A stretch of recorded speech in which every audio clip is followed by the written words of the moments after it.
I have never been a great teacher of eschatology or the end times.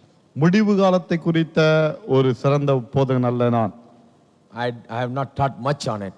அதை குறித்து அதிகமாக நான் போதித்ததில்லை. But the more I studied, the more I seem to enjoy the book of Revelation. ஆனால் எவ்வளவுக்கு அதிகமாக அதை நான் படிக்கிறேனோ அவ்வளவுக்கு அதிகமாக அதை நான் ரசிக்கிறேன். Now we mainly try to avoid the book of Revelation because it is so confusing to us. The language is totally different. வெளிப்படுத்தின விசேஷத்தை கூடுமான வரைக்கும் படிக்காமல் நாம் ஒதுக்கி வைக்க பார்க்கிறோம். ஏன்? அதனுடைய மொழி இருக்கிறதே நமக்கு சற்று குழப்பத்தை அளிக்கிறதாக இருக்கிறது. We are unable to put the meanings together. அந்த அர்த்தங்களை ஒன்று சேர்த்து நம்மால் பார்க்க முடியவில்லை.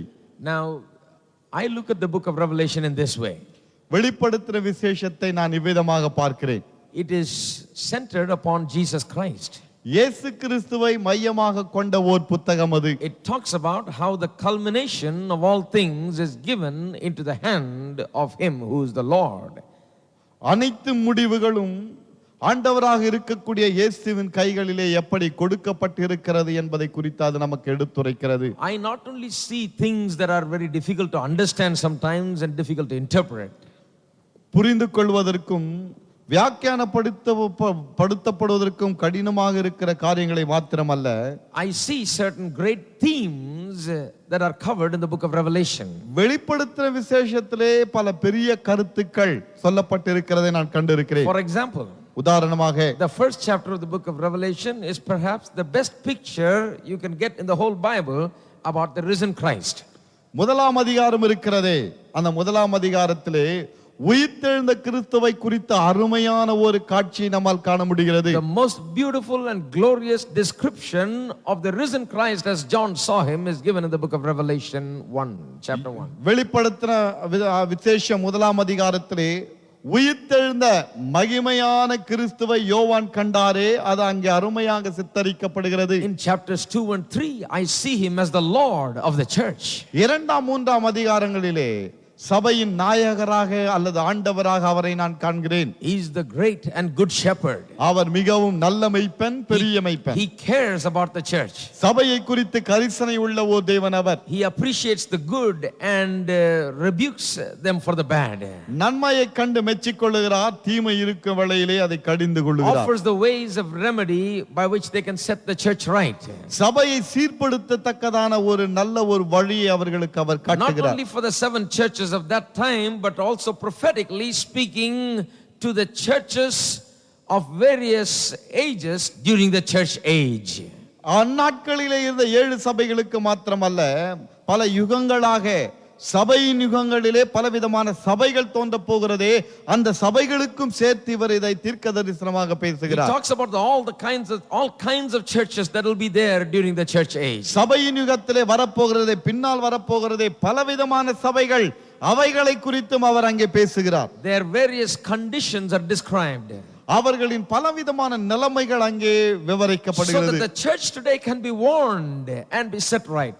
சபையாகப்பட்டது எச்சரிக்கப்படவும் சீர்படுத்தப்படவும் அப்படி சொல்லப்படுகிறது. In the 4th chapter, நான்காம் அதிகாரத்தில் the most beautiful vision of heaven we read.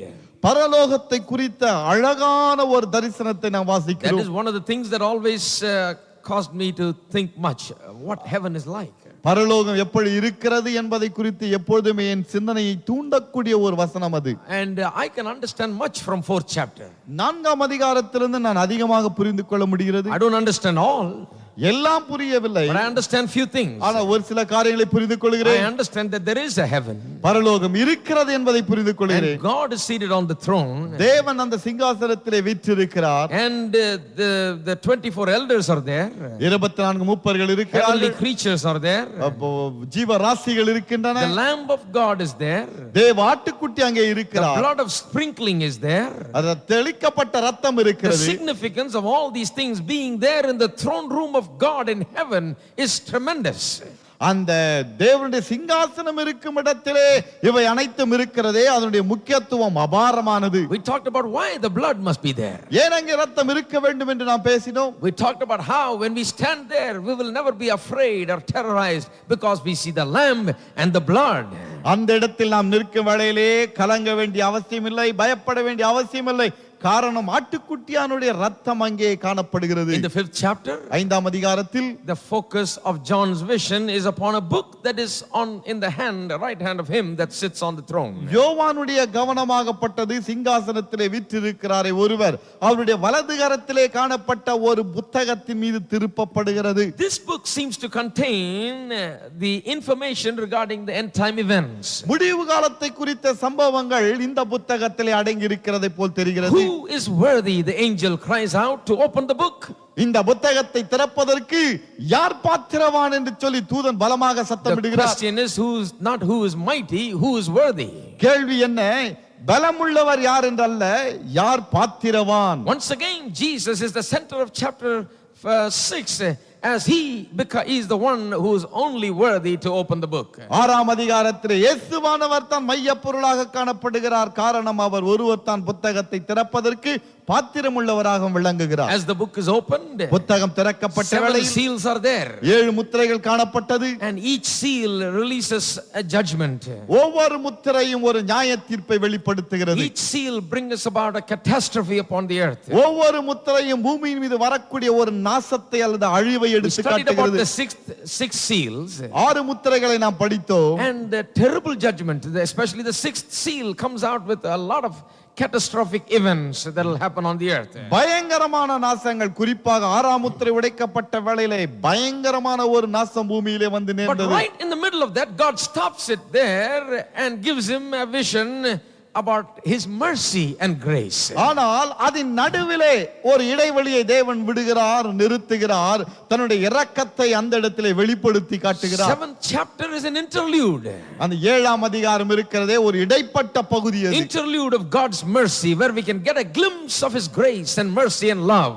தேவனுடைய இரக்கம், காருண்யம், அன்பை நாம் காணக்கூடிய இடமாக அந்த இடைவெளி In காணப்படுகிறது. the midst of all the destruction and all the catastrophic events that are going on, அவ்வளவு பெரிய நாசங்களும் அழிவுகளும் நடந்து கொண்டிருக்கிற அந்த மத்தியிலே God says, stop everything because I want to seal and protect the 144,000 who will be my witnesses. தேவன் சொல்கிறார், சற்று நிறுத்துங்கள். என்னுடைய சாட்சிகளாகிய 1,44,000 பேரை நான் முத்தரிக்க போகிறேன், பாதுகாக்க போகிறேன். 7th chapter says that 7ஆம் அதிகாரம் அதை சொல்கிறது. 144 witnesses are sealed for protection. பாதுகாப்புக்கென்று 1,44,000 சாட்சிகள் அங்கே They are முத்தரிக்கப்படுகிறார்கள். witnesses of the Lord Jesus Christ. ஆண்டவராகிய இயேசு கிறிஸ்துவின் சாட்சிகள் இவர்கள். Even in the midst of judgment, God seems to care so much about his own.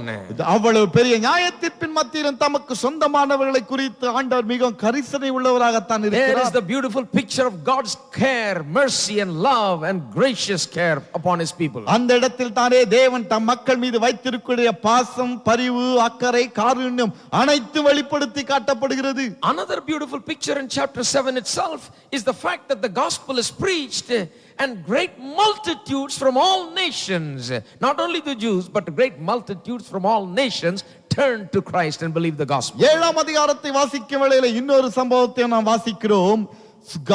கிறிஸ்துவின் சுவிசேஷம் பிரசங்கிக்கப்பட்ட வேளையிலே யூதர்கள் மாத்திரமல்ல, திரளான மக்கள் சுவிசேஷத்தை கேட்டு தேவன் பக்கமாக திரும்பினார்கள். What great mercy God has towards தேவனுக்கு mankind. மனுக்குலத்தின் மீது எவ்வளவு பெரிய ஓர் கரிசனை பாருங்கள். Even after the church is gone, சபை போன பிறகும், even when God's judgment is being poured out, தேவனுடைய கோபாக்கினை கொட்டப்படுகிற அந்த நேரத்திலும், even in the midst of all the havoc that is happening, அவ்வளவு பெரிய நாசங்கள் நடந்து கொண்டிருக்கிறதே அதன் in the மத்தியிலும், midst of the wicked one running loose and doing all his things, துன்மார்க்கன் கட்டவிழ்த்து விடப்பட்டு தலைவிரித்து ஆடிக்கொண்டிருக்கும் அந்த வேளையிலும் மத்தியிலும், God is still in the business of saving people. தேவன் இன்னும் கூட தம்முடைய மக்களை ரட்சிக்கும் பணியிலே ஈடுபட்டு இருக்கிறார். How many of you like that picture? எத்தனை பேருக்கு அந்த காட்சி God பிடித்திருக்கிறது? is saving, தேவன் இன்னும் ரட்சிக்கிறார். not just a few. ஒரு சிலரை அல்ல, Great multitudes are being saved. திரளான மக்கள் ரட்சிக்கப்படுகிறார்கள். Then in 8th chapter, 8ஆம் அதிகாரத்திலே judgment continues. நியாய தீர்ப்பு After the தொடர்கிறது. brief interlude, 8th chapter begins with the opening of the 7th seal. சற்று இடைவேளைக்கு பிறகு 8ஆம் அதிகாரத்திலே 7ஆம் முத்திரை உடைக்கப்படுகிறது. 7th seal is climactic. இந்த 7வது முத்திரை இருக்கிறதே அது உச்சக்கட்டம். It brings together the events that will happen before the coming of the Lord Jesus Christ. ஆண்டவராகிய இயேசு கிறிஸ்து வருவதற்கு முன்பாக நடக்கக்கூடிய சம்பவங்கள் அங்கே சித்தரிக்கப்படுகிறது. Climactic events in which God wants to show, God wants to pour forth his judgment upon this world. தேவன் இந்த பூமியின் மீது தன்னுடைய நியாய தீர்ப்பை கொட்டப் போகிற உச்ச கட்டம் அது. In the first verse of chapter 8 itself, 8ஆம் அதிகாரத்தின் முதலாம் it வசனத்திலேயே begins with the vision of a half an hour silence in heaven.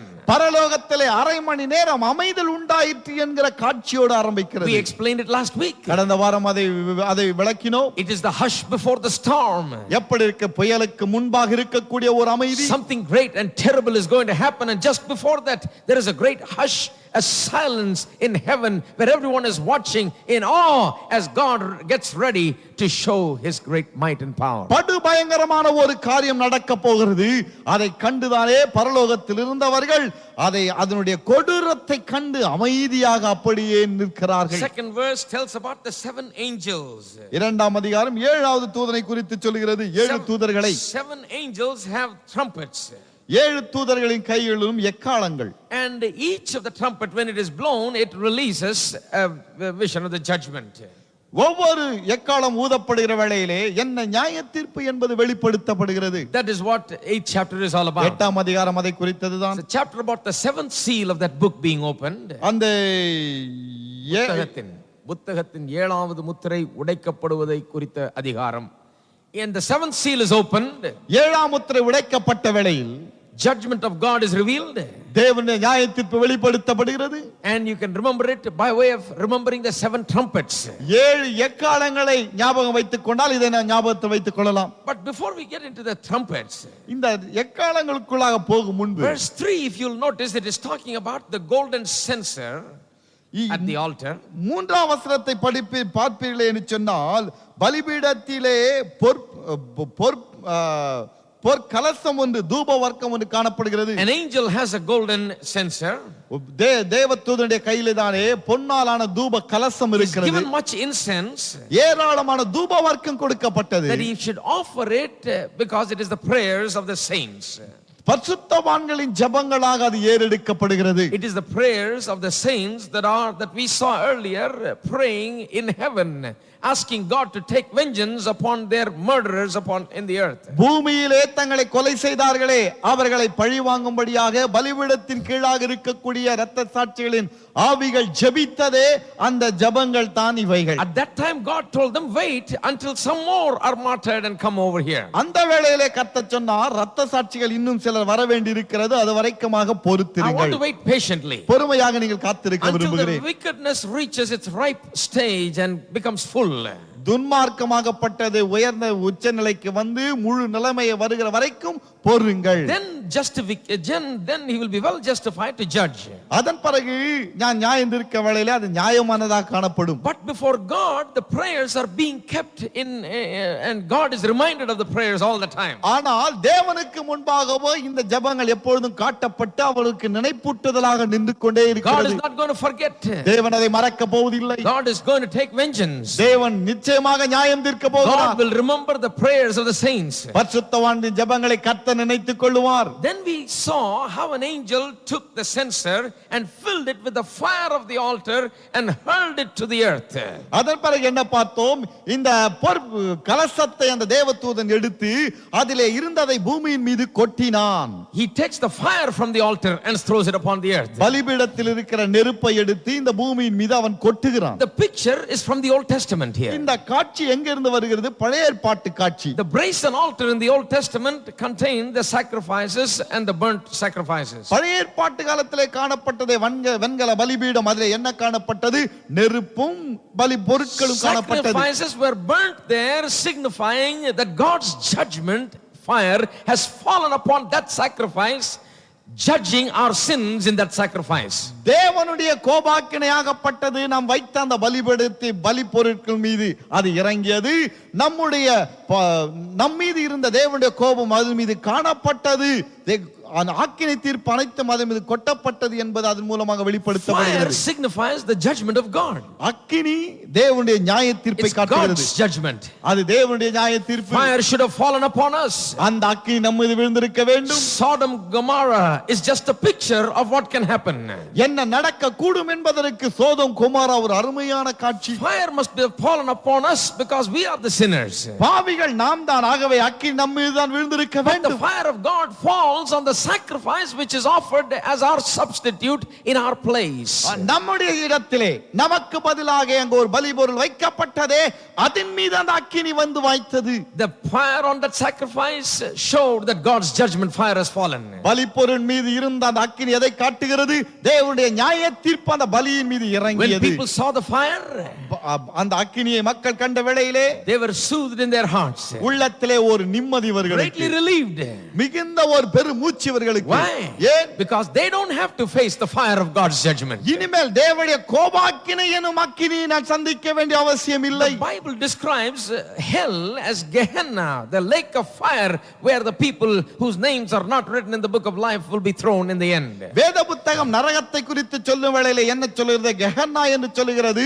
ஜீவ புஸ்தகத்திலே எவருடைய பெயர்கள் காணப்படவில்லையோ அவர்கள் அந்த அக்கினி கடலிலே தள்ளப்படுவார்கள். What is that fire? என்ன அந்த அக்கினி? It is God's judgment fire. அது தேவனுடைய நியாய தீர்ப்பு என்னும் ஒரு அக்கினி. Thank God we have escaped that fire. நாம் அந்த அக்கினியிலிருந்து தப்பித்துக் கொண்டோமே, தேவனுக்கு ஸ்தோத்திரம். How did we escape that fire? எப்படி அந்த அக்கினியிலிருந்து தப்பினோம்? Not by religion, மதத்தினாலே அல்ல. because the fire of God fell upon Jesus upon the cross of Calvary. தேவனுடைய அக்கினி என்பது கல்வாரி சிலுவையிலே இயேசுவின் மீது கொட்டப்பட்டது நிமித்தமே. Jesus was consumed as God's sacrifice upon the cross of Calvary. Kalvari சிலுவையிலே தானே தேவனுடைய கோபாக்கினை இயேசு கிறிஸ்துவை அங்கே பட்சித்தது. Fire fell on him.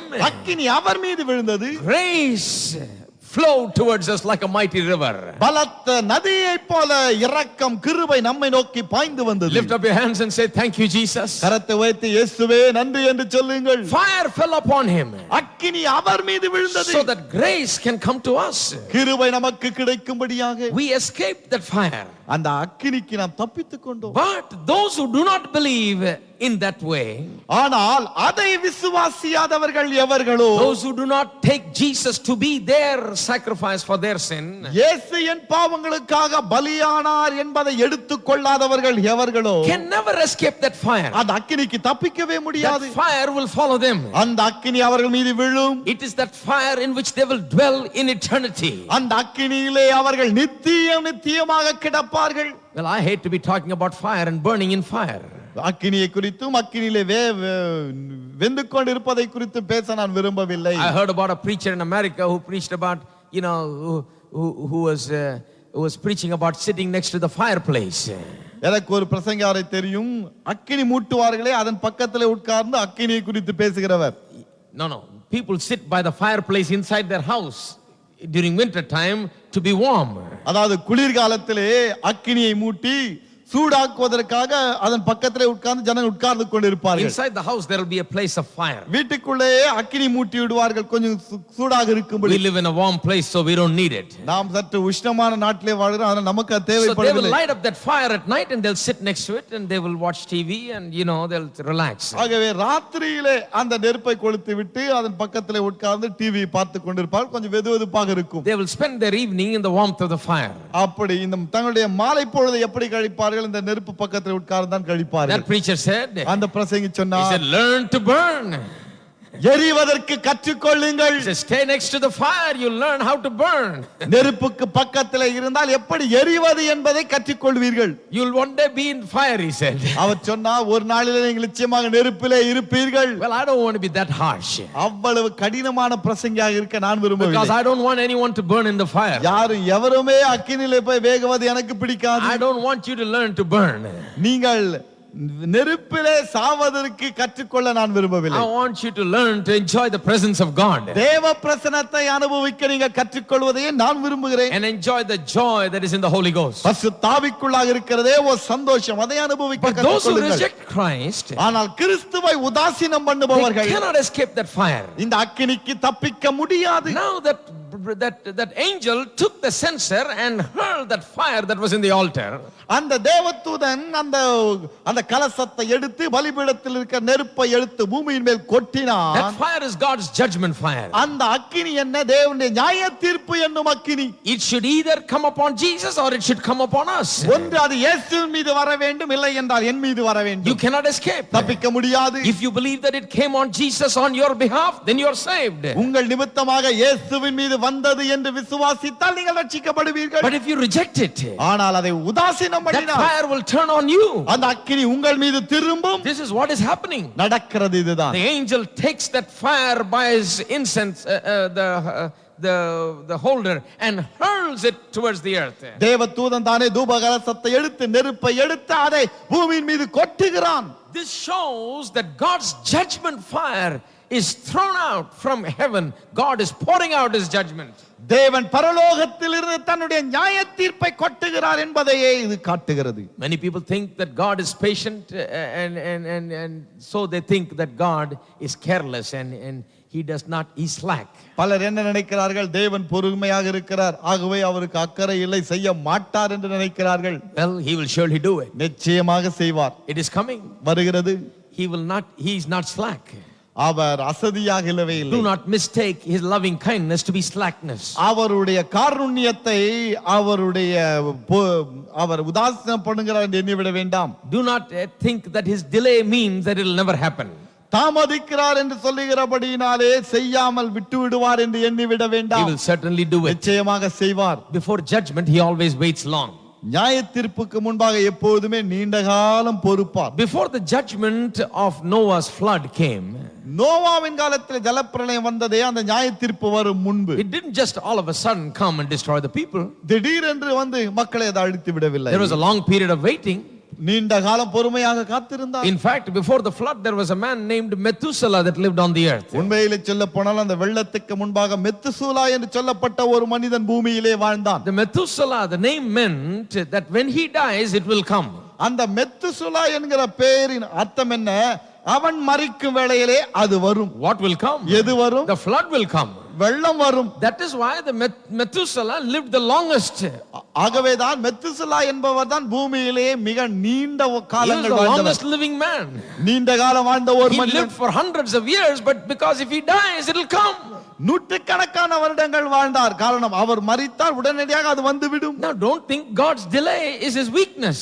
தாமதிக்கிறார் என்கிறபடினாலே அது தேவனுடைய பலவீனம் என்று எண்ணிவிட God வேண்டாம். in his mercy delays it.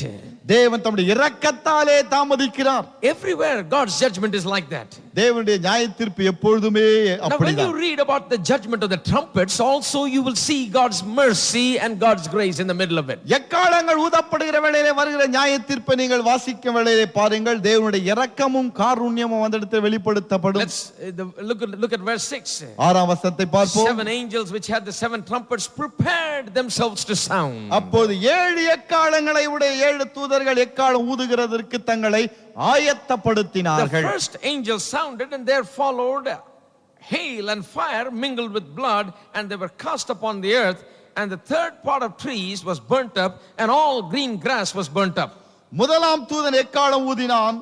அப்பொழுது ரத்தம் கலந்த கல்மழையும் அக்கினியும் உண்டாகி பூமியிலே கொட்டப்பட்டது. அதனால் மரங்களில் 1/3 வெந்து போயிற்று, பசும்புல் எல்லாம் எரிந்து போயிற்று. Where is God's grace there? தேவனுடைய கிருபை அங்கே எங்கே? Where is God's mercy there? தேவனுடைய இரக்கம் தான் எங்கே? Trees are burnt up. மரங்கள் எரிக்கப்பட்டது. A third of the trees and third of the green are burnt up. அந்த மரத்திலே 1/3 பசும்புல்லிலே 1/3 எரிக்கப்பட்டது. All the green grass and the third of the trees are burnt up. எல்லாம் அல்ல, பசும்புல்லிலே 1/3 தான். All green grass and third of the trees. மன்னிக்கவும், மரங்களிலே 1/3 பசும்புல் எல்லாம் எரிந்து போயிற்று. Now where is God's grace there? அந்த இடத்திலே தேவனுடைய கிருபை எங்கே? You look at some havoc like that where everything is burning and being destroyed and say, wow, where is God's grace there? இவ்விதமாக ஒரு பெரிய நாசத்தை நாம் பார்க்க வேளையில என்ன சொல்கிறோம்? ஓ, தேவனுடைய கிருபை இங்கே காணவில்லையே. How can you trace God's grace and mercy in the middle of this fire? இந்த நெருப்பின் மத்தியிலே, அக்கினியின் மத்தியிலே தேவனுடைய இரக்கத்தை, மனதுருக்கத்தை எங்கே பார்க்க முடிகிறது? Where is his love? அவருடைய அன்பு எங்கே? Where is his grace? அவருடைய கிருபை எங்கே? I'll tell you where it is. எங்கே இருக்கிறது நான் You சொல்கிறேன். know why God burnt up the trees? God will burn up the trees and the grass. ஏன் தெரியுமா தேவன் மரங்களையும் பசும்புலை எல்லாம் சுட்டெரிப்பார்? Why the judgment on the green grass and the trees? ஏன் அந்த நியாய தீர்ப்பாகப்பட்டது பசும்புல்லின் மீதும் மரங்களின் மீதும் வர வேண்டும்? Upon natural objects. அதாவது இயற்கை பொருட்களின் மீது. Why? ஏன்? Because man, instead of worshipping God, has turned to the creature and began to worship the beautiful creature. மனிதன் இந்த சிருஷ்டிகரை தொழுது சேவிப்பதற்கு பதிலாக அழகான சிருஷ்டிப்பு காணப்படுகிறதே அதன் பக்கமாக திரும்பி அதை தொழுது கொள்கிறான். He thinks that's it. அவனுக்கு அதுதான் இறைவன். The trees and the green and all the wonderful scenery that we have, this he doesn't think God has created. He thinks that is the most beautiful thing on this earth. இந்த பூமியிலே மரங்கள் பசும் புல்லெல்லாம் காணப்படுகிறது, இது தேவனால் படைக்கப்பட்டது என்று எண்ணாமல் அதுதான் மிகவும் அழகாக இருக்கிறது என்று அதை வணங்குகிறான். Instead of looking at that, appreciating it and enjoying it, and through it seeing the wonder, the wisdom and the infinite power of the creator, அதை கண்டு அதை மெச்சி அதை படைத்த அளவற்ற ஞானம் கொண்ட ஒரு சிருஷ்டிகர் இருக்கிறார் என்பதை உணர்வதற்கு பதில், instead of looking at the trees and the grass and saying praise God for the wonderful creation, மரங்களையும் பசும் புல்லையும் கண்டு அற்புதமான சிருஷ்டிப்புக்காக ஆண்டவருக்கு 1000 ஸ்தோத்திரம் என்று சொல்வதற்கு பதில், man rejects God and turns to the creature and focuses attention upon creature. மனிதன் தேவனை உதாசீனப்படுத்துகிறான், சிருஷ்டிப்பின் மீது தன்னுடைய கவனத்தை செலுத்துகிறான். And that is why it will happen. ஆகவேதான் அது நடக்கிறது. God in his mercy and grace wants to show man that this is nothing, it was just made by him, and if he wants he can burn it up. தேவன் தாமே தம்முடைய இரக்கத்தாலும் மனதுருக்கத்தாலும் மனிதனுக்கு அதை காட்டுகிறார். இதுவல்ல இறைவன், இது சீக்கிரமாக எரிந்து போகக்கூடியது என்பதை காட்டுகிறார். This is just a thing. இது சாதாரண ஒரு பொருள். இது This is just an ordinary created thing. இது சாதாரணமாக சிருஷ்டிக்கப்பட்ட ஒரு பொருள். இது There is a creator who is more beautiful, more powerful, more wonderful. மிகவும் அழகான அற்புதமான அதிசயமான ஒரு சிருஷ்டிகர் பின்னால் இருக்கிறார் என்று காட்டுகிறார். If you find a watch laying somewhere, ஒரு இடத்துல ஒரு வாட்ச் இருக்கிறது பார்க்கிறீர்கள், you don't take that and look at it and think it's so wonderful and it's so beautiful. அதை எடுத்து கையில வைத்துக்கொண்டு ஓ அழகாக இருக்கிறதே அற்புதமாக இருக்கிறது என்று சொல்ல மாட்டோம். You think you don't think that this is the whole world. முழு உலகமே இந்த வாட்ச் தான் என்று எண்ண மாட்டோம். You don't sell yourself to this watch. இந்த வாட்சுக்கு உங்களை விற்று விடவும் மாட்டீர்கள். No. இல்லை. This is just a thing. சாதாரண ஒரு பொருள். You're wearing it. கட்டுகிறீர்கள். It gets old. பழசாகிறது. Throw it away. தூக்கி போடுகிறோம். Buy a new one. புதிதாக வாங்குகிறோம். That's all. அவ்வளவுதான். It's just a thing. சாதாரண ஒரு பொருள். All these things will pass away. இவை அனைத்தும் கடந்து போகும். But look at people today. ஆனால் இன்றைக்கு மக்களை பாருங்கள். They put their interest only in things. பொருட்களின் மீது தான் தங்கள் கவனத்தை பதிக்கிறார்கள். We live in a materialistic world where people are sold out to things. இன்றைக்கு பொருளை மையமாக கொண்ட ஒரு உலகத்திலே நாம் வாழ்கிறோம். மக்கள் பொருளின் மீது தான் கவனத்தை செலுத்துகிறார்கள். They think a world about things. உலகத்தை எண்ணும் வேளையிலே பொருள் தான் அவர்களுக்கு உலகம். So much so they have no intention of thinking about the creator who is behind these beautiful things that he has created. சிருஷ்டித்தார் இந்த அருமையான சிருஷ்டிப்புகள், அதற்கு பின்னாலே ஒரு சிருஷ்டிகர் இருக்கிறதை காணாமல் சிருஷ்டிப்புகளை தான் காண்கிறார்கள். We live in a world of high technology today. என்ன உயர்ந்த ஒரு technology, அறிவு பெருக்கு விஞ்ஞான முன்னேற்றம் நிறைந்த ஒரு உலகத்திலே நாம் வாழ்கிறோம். Lot of little gadgets are available. ஏராளமான சிறு சிறு பொருட்கள் கிடைக்கிறது. I remember times when we didn't have TV at all here. இந்த இடத்துல டிவியே இல்லாத ஒரு காலம் எனக்கு ஞாபகம் இருக்குது. Now you can sit down, don't even have to get up to turn the TV on, and you can change your channels with the TV on. இன்றைக்கு டிவி பக்கத்துல போக வேண்டிய அவசியம் இல்லை, தூரத்திலே இருந்து கொண்டே டிவி நாம் சேனலை மாற்ற முடியும். Now there are so many channels. இன்றைக்கு பல சேனல்கள். You just keep switching. அது மாற்றிக்கொண்டே இருக்கலாம். Keep switching. மாற்றிக்கொண்டே இருக்கலாம். And that little thing in your hand becomes a very precious thing. உங்கள் கையிலே ஒரு சிறு காரியம் இருக்கிறது, அது விலையேறப்பட்ட ஒன்றாக மாறுகிறது. Remote control. You feel like the whole world is in your hands. முழு உலகமே கையிலே இருப்பதை போல ஒரு உணர்வு. All kinds of comforts are available today. பலவிதமான சொகுசுகள் இன்றைக்கு கிட்டுகிறது. All good things are available today. இன்றைக்கு பல நன்மையான காரியங்கள் கிடைத்திருக்கிறது. Instead of man using it and enjoying it and enhancing his life with it, மனிதன் அதை உபயோகித்து அனுபவித்து தன்னுடைய வாழ்க்கையை அதன் மூலமாக உயர்த்திக் கொள்வதற்கு பதில், live a little better, கொஞ்சம் நல்ல மேன்மையான வாழ்க்கை வாழ்வதற்கு பதில், instead of doing that he sells himself to it. அதற்கு பதிலாக அதற்கே தன்னை அவன் விற்று போடுகிறான். His things and the things of the world become his god. அவன் உலகத்திலே இருக்கிறது அவன் பொருட்கள், அதுதான் அவனுக்கு ஆண்டவனாக இருக்கிறது. The created things, the temple temporal things become his God, even sometimes without him realizing it. சிருஷ்டிக்கப்பட்ட பொருள் தற்காலிகமானது ஒன்று காணப்படுகிறதே, அதுதான் அவனை அறியாமலேயே சில வேளையிலே அவனுக்கு ஆண்டவனாக மாறுகிறது. What a great shock people will receive when they see the things that they consider precious being burnt up and gone. Boom, finished. தாங்கள் விலையேற பெற்றது என்று மக்கள் எண்ணினார்களே, அந்த பொருட்கள் ஒரு இமைப்பொழுதிலே நெருப்பிலே சுட்டரிக்கப்படுமே, அதை காணும்போது மக்களுக்கு ஆச்சரியமாகத்தான் இருக்கும். They are taking so much efforts to preserve the forests. அதை பாதுகாப்பதற்கு ஏராளமான முயற்சிகள் எடுக்கிறார்கள். What they think it's all in their hands. என்ன நினைக்கிறார், எல்லாம் என் கையில் இருக்கிறது. They are preserving the forests. அத காடுகளை அவர்கள் பாதுகாக்கிறார்கள். Which is good. நல்லதுதான். We'll have good rains. நல்ல மழை வரும். That is a good thing. நல்லதுதான் காடுகள் இருந்தால். But they never think about the God who created it. ஆனால் அந்த காடுகளை படைத்தாரே ஒரு கர்த்தர், அவரை நினைப்பதே இல்லை. They don't think that there is behind this wonderful thing there is a God who is more wonderful. இந்த அழகிய ஒரு காட்டிற்கு பின்னால் ஒரு கர்த்தர் இருக்கிறார் என்பதை அவர்கள் அறியார்கள். If this beautiful watch is there, இந்த அழகான வாட்ச் இங்கே இருந்தால், then there must be a person who is more intelligent than this watch, who created this watch to function in this way. இவ்வளவு அழகாகவும் இவ்வளவு திறமையாகவும் இயங்கக்கூடிய இந்த வாட்ச் தானாக வந்து விடவில்லை.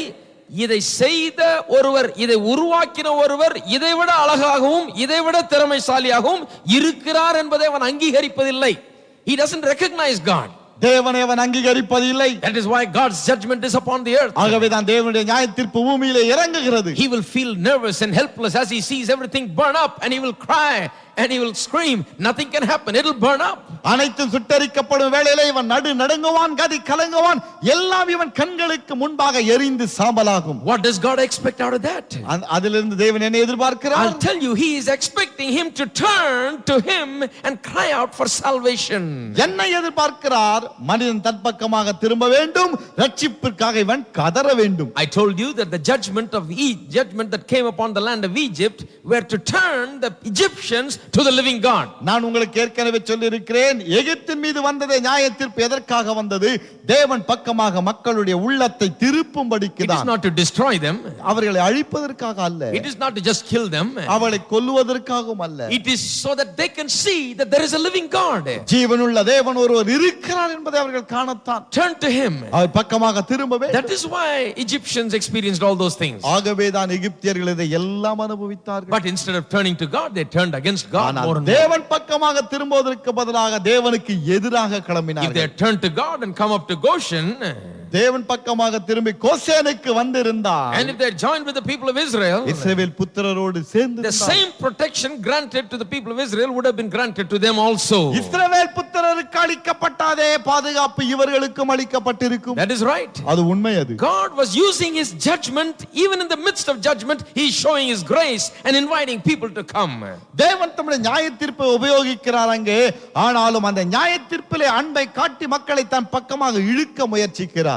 If people will not get saved by the preaching of the gospel, சுவிசேஷத்தை பிரசங்கிக்கப்படுகையிலே மக்கள் ரட்சிக்கப்படாவிட்டால், then at least they should get saved when they see something like this.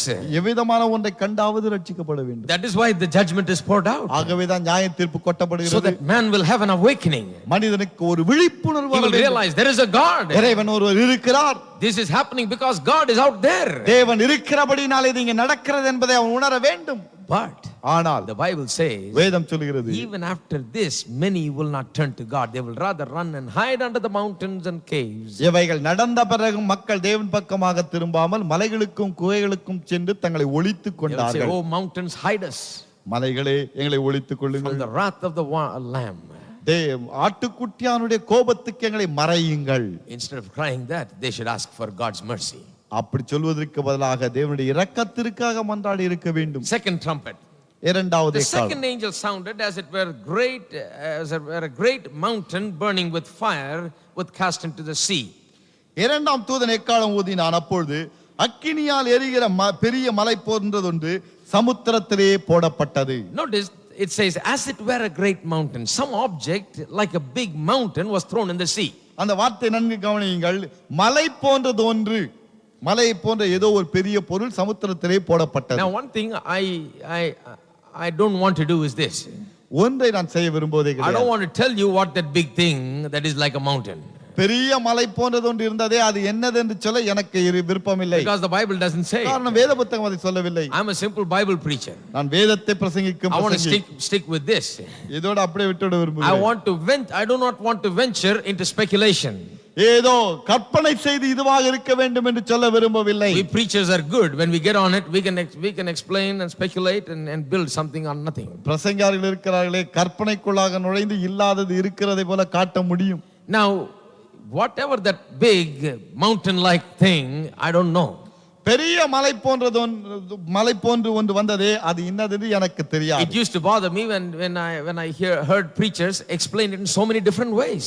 அதை பிரசங்கியார்கள் பல விதங்களிலே வியாக்கியானப்படுத்தும் போது எனக்கு கொஞ்சம் கஷ்டமாக தான் One will இருக்கிறது. say this and another will say that. ஒருவர் இப்படி என்பார், ஒருவர் அப்படி I என்பார். remember when I was in Bible school, நான் வேதாகம கல்லூரியில் படித்த வேளையிலே எனக்கு ஞாபகம் we இருக்கிறது. read about this whole doctrine. இந்த உபதேசங்களை நாங்கள் படித்தோம். Throughout history, சரித்திரம் முழுவதும் somebody preached and said, when during Hitler's time they said, this is the Antichrist. Hitler காலத்திலே என்ன சொன்னார்கள்? இவன் தான் அந்தி கிறிஸ்து. During Mussolini's time they said, he is the Antichrist. Mussolini காலத்திலே என்ன சொன்னார்கள்? இவன் தான் அந்தி கிறிஸ்து. And during Kennedy's time they said, Kennedy is the Antichrist. Kennedy நாட்கள் என்ன சொன்னார்கள்? இவன் தான் அந்தி கிறிஸ்து.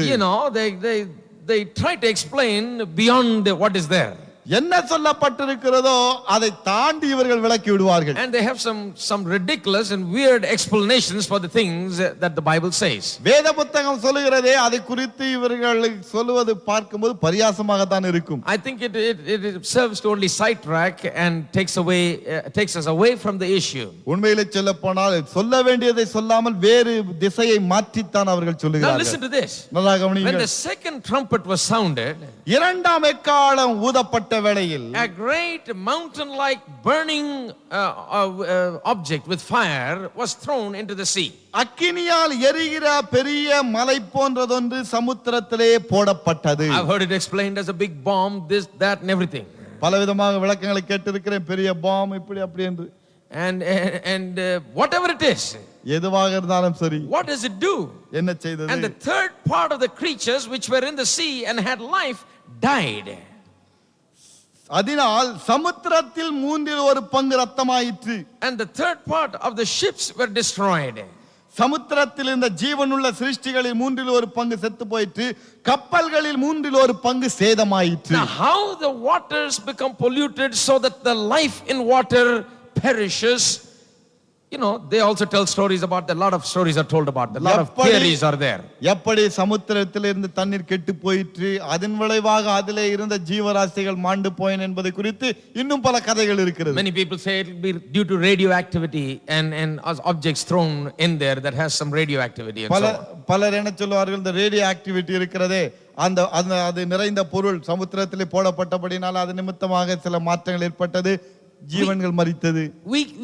We can only explain things in light of what we know right now. நமக்கு என்ன தெரியுமோ அதை வைத்து தான் நாம் விளக்க முடியும். Now the world is fast changing. உலகம் வேகமாக மாறி வருகிறது. In technology, விஞ்ஞானத்திலே, and in weapons, ஆயுதங்களிலே, and all kinds of things. பலவிதமான So we விஷயங்கள். can't really point out what it is, but something happens. A great object is thrown into the sea, so that when it is thrown, it looks like fire, a ball of fire. It is thrown in the sea and it pollutes the waters to the extent that the sea life perishes. சமுத்திரத்திலே ஏதோ ஒன்று பெரிய பொருள் போடப்பட்டது. அது போடப்பட்டபடினாலே தண்ணீர் சற்று மாசாயிற்று, கெட்டு போயிற்று. இதன் நிமித்தமாக தண்ணீரிலே இருந்த ஜீவராசிகள் செத்து மடிந்தன. Third part of this fish and all the life dies. சமுத்திரத்திலே காணப்பட்ட ஜீவராசிகளில் மூன்றில் ஒரு பங்கு இதன் நிமித்தமாக மரித்தது. Ships are destroyed also. கப்பல்களும் நாசமாயிற்று. There's a great havoc, catastrophe. மிகப்பெரிய ஒரு நாசம், ஓர் அழிவு. Then the third trumpet is mentioned in verse 10. 10ஆம் வசனத்திலே மூன்றாவது எக்காளம். The third angel sounded and there fell a great star from heaven. மூன்றாம் தூதன் எக்காளம் ஊதினான், அப்பொழுது ஒரு பெரிய நட்சத்திரம் தீவட்டியை போல எரிந்து வானத்தில் இருந்து burning as it were a lamp, and it fell upon the third part of the rivers and upon the fountains of waters. அது ஆறுகளில் மூன்றில் ஒரு பங்கின் மேலும் நீரூற்றுகளின் மீதும் விழுந்தது. And the name of the star is called wormwood, and the third part of the waters became wormwood, and many men died of the waters because they were made bitter. அந்த நட்சத்திரத்திற்கு எட்டி என்று பெயர், அதனால் தண்ணீரில் மூன்றில் ஒரு பங்கு எட்டியை போல கசப்பாயிற்று. இப்படி கசப்பான தண்ணீரினால் மனுஷரில் அநேகர் செத்தார்கள். Now, in the second trumpet, a great object like mountain with fire is thrown into the sea, and the sea life dies. இரண்டாம் எக்காலம் ஊதப்பட்ட வேளையிலே பெரிய மலை போன்றதொன்று சமுத்திரத்திலே போடப்பட்டது. இதனாலே சமுத்திர வாழ்க்கை பாதிக்கப்பட்டது. It destroys the sea. சமுத்திரத்தை அது நாசம் பண்ணிற்று. But the third trumpet ஆனால் மூன்றாவது எக்காலம் releases a judgment in which a star falls from heaven. வானத்திலிருந்து ஒரு நட்சத்திரம் விழக்கூடிய ஒரு நியாய தீர்ப்பு. It is described as a burning star, burning like a lamb, like fire once again. எப்படி என்ன சொல்லப்பட்டிருக்கிறது? பெரிய நட்சத்திரம் தீவட்டியை போல எரிந்து கொண்டிருக்கிறதை போல விழுந்தது. And the star falls down burning like a burning lamp into the waters that are used by people. எப்படி இருக்கிறது? ஒரு பெரிய நட்சத்திரம் தீவட்டியை போல எரிந்து வானத்திலிருந்து மக்கள் உபயோகித்தார்களே தண்ணீர் அதிலே விழுந்தது. It is upon the waters of the rivers and other places where it is used by people. மக்கள் குடித்தார்கள் அல்லது உபயோகப்படுத்தினார்களே தண்ணீர் ஆறுகள் அதன் மீது விழுந்தது. And once again these kinds of judgments are to show to the people that they are not gods but God is God. இந்த நியாய தீர்ப்புகள் எதற்காக மக்களுக்கு தேவன் காட்டுகிறார்? இவைகள் அல்ல இறைவன், நானே தேவன். Why? ஏன்? In many cultures like in ours, many people worship rivers. பல கலாச்சாரங்களிலே குறிப்பாக நம்முடைய கலாச்சாரத்திலே மக்கள் ஆறுகளை வணங்குகிறார்கள். There are holy rivers. பரிசுத்த ஆறுகள் இருக்கிறது. But God is going to show there is nothing holy about it. ஆனால் தேவன் காட்டப் போகிறார் இதிலே எந்த விதமான தூய்மையும் இல்லை. They're going to find out that it's going to be just polluted water that if you drink it you'll die. தேவன் அவர்களுக்கு காட்டப் போகிறார் இது அசுத்தமான ஒரு தண்ணீர், இதை குடித்தால் நாம் சாகத்தான் Once செய்வோம். again the judgment is to make people aware that these are not gods, they ought not to be worshipped. There is a God that is making these things happen and he must be worshipped. எதற்காக இது காட்டப்படுகிறது? மக்களுக்கு ஒரு விழிப்புணர்வை ஏற்படுத்த வேண்டும். இவைகள் கடவுள் அல்ல, இறைவன் அல்ல, உண்மையான தேவன் ஒருவர் இருக்கிறார் என்பதை காட்டுவதற்கே. When the star falls down, அந்த நட்சத்திரம் விழும் வேளையில் it pollutes the waters. தண்ணீரை மாசுபடுத்துகிறது. People have to use the water. மக்கள் அந்த தண்ணீரை குடித்தே ஆக வேண்டும். And many men died of the waters because they were made bitter. இப்படி கசப்பான தண்ணீரினால் மனுஷரில் அநேகர் செத்தார்கள். It becomes poisonous water, bitter water. அது விஷம் நிறைந்த தண்ணீராக, கசப்பான தண்ணீராக மாறி. Now you would think that when people face something like this, there will be a great awareness. நீங்கள் என்ன நினைக்கலாம்? இவ்விதமாக ஒரு காரியத்தை மக்கள் சந்திக்கும் வேளையிலே மக்களுக்குள்ளாக ஒரு விழிப்புணர்வு வரும். That is why God does send this judgment. தேவன் இந்த நியாய தீர்ப்பை அனுப்பியதற்கு காரணமே அதுதான். To wake the people up. மக்களை தட்டி எழுப்ப. The people that think that these are gods. இவைகள் தேவன் என்று நினைத்துக் கொள்கிற மக்களை தட்டி எழுப்ப. To show to them that these are not gods, there is one that controls all things, that one that made all these things. இவைகள் தேவன் அல்ல, இவைகளை அனைத்தையும் கட்டுப்படுத்துகிற உருவாக்கின தேவன் ஒரு இருக்கிறார் என்பதை காட்டத்தான். Verse 12 talks வசனம் about the fourth angel sounding the trumpet. நான்காம் தூதன் எக்காலம் ஊதினான் என்று சொல்லப்படுகிறது. Fourth angel sounded, and the third part of the sun was smitten, and the third part of the moon, and the third part of the stars, so as the third part of them was darkened, and the day shone not for a third part of it, and the night likewise. நான்காம் தூதன் எக்காலம் ஊதினான். அப்பொழுது சூரியனில் மூன்றில் ஒரு பங்கும், சந்திரனில் மூன்றில் ஒரு பங்கும், நட்சத்திரங்களில் மூன்றில் ஒரு பங்கும் சேதப்பட்டது. அவற்றில் மூன்றில் ஒரு பங்கு இருளடைந்தது. பகலிலும் மூன்றில் ஒரு பங்கு பிரகாசம் இல்லாமல் போயிற்று. இரவிலும் அப்படியே ஆயிற்று. Once again God alters the function of the stars, sun and the moon. தேவன் திரும்பமாக சூரியன், சந்திரன், நட்சத்திரங்களுடைய திசை இப்பொழுது மாற்றுகிறார். Instead of giving light, they are becoming dark. அவைகள் ஒளியை கொடுப்பதற்கு பதிலாக இருளாக இருக்கிறது. Many people are worshipping these things. இன்றைக்கு பாருங்கள், பலர் அதை வணங்குகிறார்கள். They think light is God. என்னடிக்காக ஒளியே கடவுள், sun is God, சத்தமே கடவுள், moon is sun is God, சூரியனே கடவுள், and stars are gods. அந்த நட்சத்திரங்களே கடவுள். But God is going to show that these are not gods, these are just created things. ஆண்டவர் காட்ட போகிற இதுவல்ல கடவுள், இவைகள் எல்லாம் சிருஷ்டிக்கப்பட்டவைகள் தான். The judgment upon these things are specifically to turn people's attention to the living God. இவைகள் மீது ஏன் நியாய தீர்ப்பு செலுத்தப்படுகிறது? மக்களுடைய கவனத்தை ஜீவனுள்ள தேவன் மீது திருப்புவதற்கு. 24-hour days become 16-hour days. 24 மணி நேரம், ஒரு நாளைக்கு 24 மணி நேரம் என்பது 16 மணி நேரமாக மாறுகிறது. And the day shone not for a third part of it, and the night likewise. பகலிலும் மூன்றில் ஒரு பங்கு பிரகாசம் இல்லாமல் போயிற்று, இரவிலும் அப்படியே ஆயிற்று. A third of the day is cut off. பகலிலே மூன்றிலே ஒரு பங்கு துண்டிக்கப்பட்டது. And God dramatically shows people through this judgment that He is God. தேவன் மக்களுக்கு எடுத்துக்காட்டான விதத்திலே காட்டுகிறார், நானே தேவன். Now we read about these 4 trumpets. இந்த 4 எக்காளங்களை குறித்து வாசித்தோம். Now we think that is terrible. நாம் என்ன சொல்லலாம்? பயங்கரம். Because it is talking about the trees and grass being burnt up. காரணம் மரங்களும் பசும் புல்லும் எரிக்கப்படுவதை சொல்கிறது. Sea is poisoned so that the fish in the sea dies.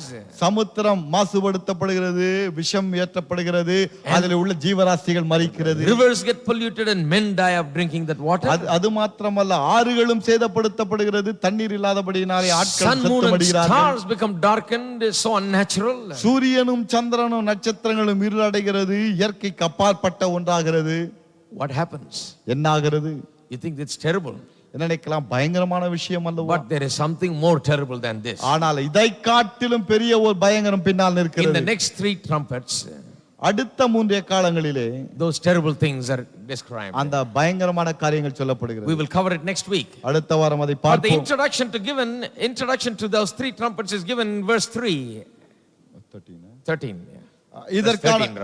இதற்கான முன்னுரைகள், அடுத்து கூதப்பட போகிற 3 எக்காலங்களை குறித்த முன்னுரை 13ஆம் வசனத்தில் And I சொல்லப்பட்டிருக்கிறது. beheld and heard an angel flying through the midst of heaven, saying with a loud voice, Woe, woe, woe to the inhabitants of the earth, by reason of the other voices of the trumpet of the 3 angels which are yet to sound. பின்பு ஒரு தூதன் வானத்தின் மத்தியிலே பறந்து வர கண்டேன். அவன் மகா சத்தமிட்டு, இனி எக்காலம் ஊதப் போகிற மற்ற 3 தூதருடைய எக்கால சத்தங்களினால் பூமியில் குடியிருக்கிறவர்களுக்கு ஐயோ ஐயோ ஐயோ ஆபத்து வரும் என்று சொல்ல கேட்டேன். In other words, the angel is saying, இன்னொரு விதத்தில் சொல்ல போனால் தூதன் என்ன சொல்லுகிறார்? until now God has been just dealing with the nature and things of nature. இதுவரைக்குமாக தேவன் இயற்கையின் காரியங்களை தான் பார்த்து வந்தார். Judgment is not directly poured out upon man yet. It is still God's grace. நியாய தீர்ப்பு மனிதன் மீது நேரடியாக கொட்டப்படவில்லை, அதுவே தேவனுடைய இரக்கம். God is darkening the sun, moon and the stars. தேவன் சூரியன் சந்திரன் நட்சத்திரங்கள் இருளாகும்படி செய்தார். Burning the grass and trees. மரங்களையும் பசும்புல்லையும் எரித்தார். Sea and rivers are polluted. அந்த சமுத்திரமும் ஆறுகளும் அங்கே Not மாசுபடுத்தப்பட்டது. directly upon man, it is upon nature. நேரடியாக மனிதன் மீது கொட்டப்படவில்லை, இயற்கையின் மீது கொட்டப்பட்டது. Why? God doesn't want to destroy man. He wants man to turn to him and come to him. மனிதனை தேவன் அழிக்க விரும்பவில்லை, மனிதன் மனம் திரும்பி தன் பக்கம் வர மாட்டான். Man is the creation of God. மனுஷன் தேவனுடைய அற்புதமான சிருஷ்டி. God loves man. தேவன் மனிதனை He நேசிக்கிறார். sent Jesus, his only begotten son, for man. மனிதனுக்கென்று சொல்லி தான் தன்னுடைய ஒரே பேரான குமாரனாக இயேசுவை The plan அனுப்பினார். of salvation is for man. ரட்சிப்பின் திட்டம் மனிதனுக்கென்று The தான். cross and the shed blood is for man. சிலுவையும் சிந்தப்பட்ட ரத்தமும் மனிதனுக்கு தானே. Resurrection is for the justification of man. உயிர்த்தெழுதல் மனிதன் நீதிமானாக மாறுவதற்கென்று தான். So God loves man. ஆகவே தேவன் மனிதனை நேசிக்கிறார். That is why he has not poured out his judgment directly upon man yet. ஆகவே தான் மனிதன் மீது இன்னும் தன்னுடைய நியாய தீர்ப்பை நேரடியாக He has கொட்டவில்லை. not directly hit man yet. இன்னும் மனிதனை நேரடியாக அவர் தாக்கவில்லை. But the angel is warning here. ஆனால் தூதன் இங்கே எச்சரிக்கிறார். Flying in the heaven, an angel announces பின்பு வானத்தின் மத்தியிலே ஒரு தூதன் பறந்து வந்து with a சொல்லுகிறார் loud voice, மிகுந்த சத்தமிட்டு, giving the 3 woes. Woe, woe, woe. ஐயோ ஐயோ ஐயோ என்று 3 ஐயோக்களை சொல்லுகிறார். Why? ஏன்? To the inhabitants of the earth. பூமியில் குடியிருக்கிறவர்களுக்கு. Why woe to them? ஏன் பூமியில் குடியிருக்கிறவர்களுக்கு ஐயோ?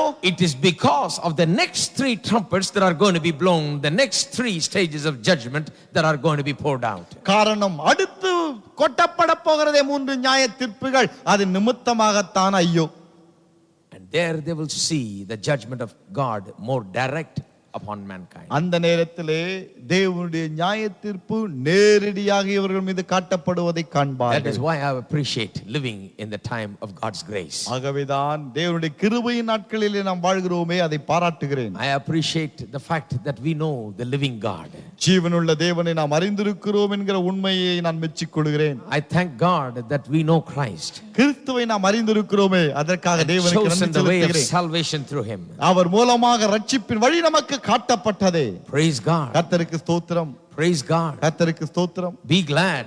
சந்தோஷப்படுங்கள். Rejoice. களி கூறுங்கள். Be a child of God. தேவனுடைய பிள்ளையாக வாழுங்கள். Never be ashamed to live for Jesus. இயேசுவுக்காக வாழ ஒருபொழுதும் வெட்கப்பட வேண்டாம். Because you have come out of darkness into light. காரணம் இருளில் இருந்து ஒளியினிடத்திற்கு வந்து No விட்டீர்கள். condemnation for you. உங்களுக்கு ஆக்கினை தீர்ப்பே இல்லை. Saved from the judgment fire of God. தேவனுடைய நியாய தீர்ப்பு அக்கினி என்னும் நியாய தீர்ப்பிலிருந்து தப்பித்துக் கொண்டீர்கள். Eternally secure. நித்திய பாதுகாப்பு உங்களுக்கு. Sure. அது நிச்சயம். அது Safety. பாதுகாப்பு. Not insecure. பாதுகாப்பு இல்லாமல் இல்லை. Not nervous. பயந்து இருக்கவில்லை. நாம் Not afraid. கலங்கியும் But இருக்கவில்லை. sure about our destiny. நம்முடைய நித்தியத்தை குறித்த ஒரு நிச்சயம். How many of you are sure about your destiny? உங்களுடைய நித்தியத்தை குறித்து எத்தனை பேருக்கு ஒரு நிச்சயம்? I tell you, that's what matters. நான் உங்களுக்கு சொல்கிறேன், அதுதான் Let's முக்கியம். stand up together. ஒன்றாக எழுந்து நிற்போம். Praise God. கர்த்தருக்கு ஸ்தோத்திரம். We are sure about our destiny. நம்முடைய முடிவு அல்லது நித்தியத்தை குறித்து நமக்கு ஒரு The நிச்சயம் fire உண்டு. will not fall upon us அந்த அக்கினி நம்ம மீது விழாது. because it has fallen upon Jesus. காரணம் அது இயேசு மீது விழுந்தது. We have believed in Him. நாம் அவர் மீது விசுவாசம் கொண்டோம். We have taken and received God's grace. தேவனுடைய கிருபையை நாம் பெற்றோம், அனுபவித்தோம். Praise God. கர்த்தருக்கு ஸ்தோத்திரம். So there is no fire for us. ஆகவே நமக்கு அக்கினி இல்லை. God's love, தேவனுடைய அன்பு, God's grace, இரக்கம் தான் like mighty rivers are flowing towards பல us. தாறுகளைப் போல நம் மீது பாய்ந்து வருகிறது. You are God's beloved. நீங்கள் கர்த்தருடைய The பிரியமானவர்கள். Bible says you are accepted in the beloved. வேத புத்தகம் சொல்லுகிறது, பிரியமானவருக்குள் நீங்கள் ஏற்றுக்கொள்ளப்பட்டவர்கள். Praise God. கர்த்தருக்கு ஸ்தோத்திரம். Find yourself in the arms of Jesus. இயேசுவின் கரத்திலே உங்களை கண்டு கொள்ளுங்கள். Enjoy this security every day. ஒவ்வொரு நாளும் இந்த பாதுகாப்பை அனுபவியுங்கள். Don't be worried and troubled about the times in which we live. நாம் வாழ்கிற காலத்தை குறித்து கலங்க வேண்டாம், அஞ்சவும் வேண்டாம். Because our life is in Him. காரணம் நம்முடைய ஜீவன் அவருக்குள் Our இருக்கிறது. strength is in Him. நம்முடைய பலன் அவருக்குள் Our இருக்கிறது. hope is in Him. நம்முடைய நம்பிக்கை We are அவருக்குள் in இருக்கிறது. Him. நாம் அவருக்குள் இருக்கிறோம். Not even a hair will fall without His will. அவருடைய சித்தம் இல்லாமல் ஒரு மயிராவது கீழே விழாது. Praise God. கர்த்தருக்கு ஸ்தோத்திரம். That's a great comfort. மிகப்பெரிய ஒரு ஆறுதல் இது. There is a great courage that comes through that. அதன் மூலமாக மிகப்பெரிய ஒரு தைரியம் Let's பிறக்கிறது. lift up our hands and thank God. கரங்களை உயர்த்தி தேவனுக்கு நன்றி Thank சொல்லுவோம். God for salvation, ரட்சிப்புக்காக தேவனுக்கு நன்றி for the சொல்லுங்கள். joy of salvation, ரட்சிப்பின் சந்தோஷத்திற்காக, for the redemption through the blood, ரத்தத்தின் மூலமாக கிடைத்த for the மீட்பிற்காக, forgiveness of sins, பாவ மன்னிப்பிற்காக, for all the good things we enjoy, நாம் அனுபவிக்கும் அனைத்து நன்மைகளுக்காக, for the peace, சமாதானத்தை, for now and forever. இன்றும் என்றென்றுமாக இருக்கும் சமாதானம். Hallelujah. ஹalleluya. Father God, பிதாவாகிய in தேவனே, the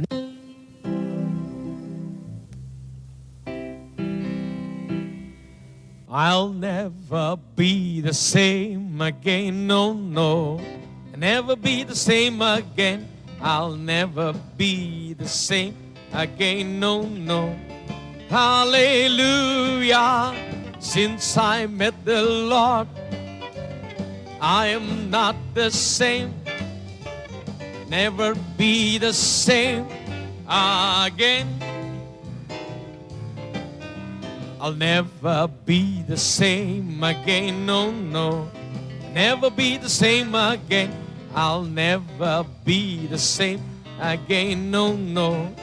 Hallelujah. Since I met the Lord, I am not the same. I'll never be the same again. Since I met the Lord, I am not the same. I'll never be the same again.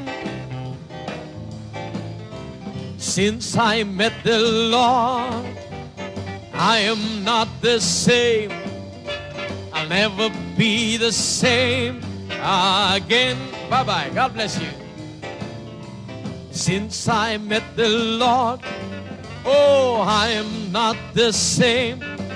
I'll never be the same again.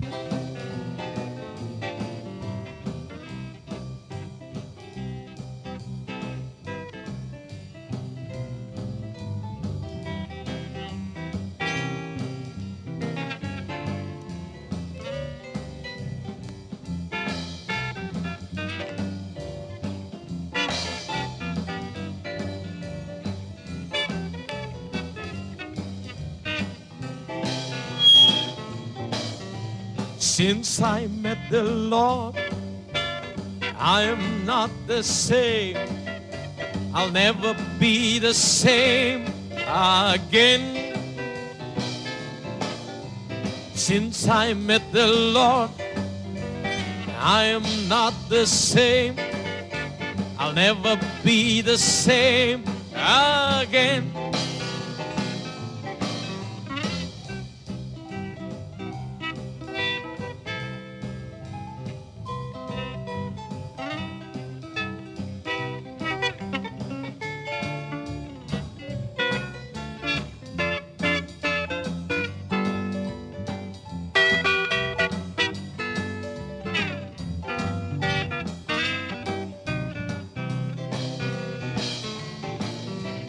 Since I met the Lord, I am not the same. I'll never be the same again. Since I met the Lord, I am not the same. Oh, I'll never be the same again. Since I met the Lord, I am not the same. I'll never be the same again.